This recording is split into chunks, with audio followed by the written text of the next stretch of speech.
दानवे साहेब, आज विधान परिषद निवडणुकीसाठी मराठवाड्यात काय स्ट्रॅटेजी ठरते? आज चर्चा झाली उद्धव ठाकरेंची, काय ठरते?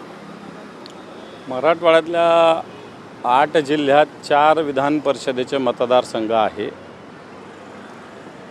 आणि निश्चित या चारही मतदारसंघामध्ये शिवसेनेची स्ट्रेंथ आहे आणि म्हणून या स्ट्रेंथच्या माध्यमातून महाविकास आघाडी म्हणून कशा पद्धतीनं लढता येईल याच्याविषयी मराठवाड्यातल्या प्रमुख पदाधिकारी, खासदार, आमदार, जिल्हाप्रमुख यांच्याशी चर्चा माननीय उद्धवजी ठाकरे साहेबांनी आज केलेली आहे।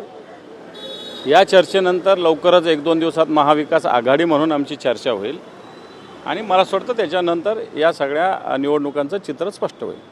4 पैकी किती जागांसाठी शिवसेना पक्ष आग्रही आहे? आणि आम्ही तर किमान 2 किंवा 3 जागेसाठी आग्रही राहू, परंतु शेवटी हा आग्रह आहे। परंतु महाविकास आघाडी म्हणून लढलं तरच काही प्रमाणात आम्ही पुढे जाऊ शकू आणि म्हणून महाविकास आघाडी म्हणूनच जे काही होईल ते करण्याचा आमचा पूर्ण प्रयत्न असेल। त्याचबरोबर बच्चू कडू यांच्या काही कार्यकर्त्यांचा प्रवेश करण्यात आला, त्यावेळी उद्धव ठाकरे यांनी बच्चू कडू यांच्यावर टीका करत म्हटलं की त्याला एका रात्रीत मंत्रिपद देणं ही माझी चूक झाली। बच्चू कडूंचा जो काही प्रहार संघटना आहे त्याचे धाराशिव आणि परभणीचे प्रमुख पदाधिकाऱ्यांनी आज शिवसेनेत प्रवेश केलेला आहे।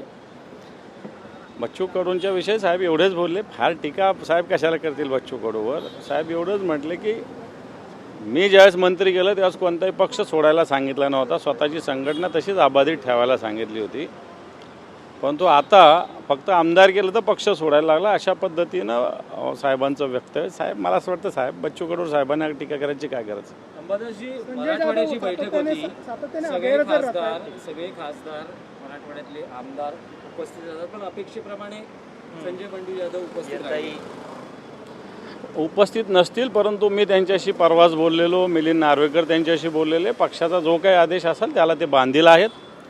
माझी स्वतः त्यांच्याशी फोनवर चर्चा झालेली आणि मिलिंद नार्वेकर पक्षाचे सचिव आहे, दोघांचीही आमची चर्चा झाली आणि त्यांनी स्पष्टपणे सांगितलेलं आहे की पक्ष जो आदेश देईल त्या पद्धतीनं मी पक्षाच्या सोबत राहील।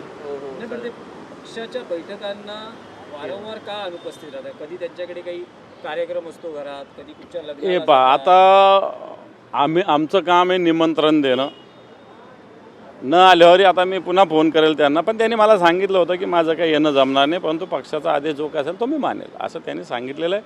आता मला असं वाटतं तो प्रश्न त्यांना विचारलेला बरा राहील। तुम्ही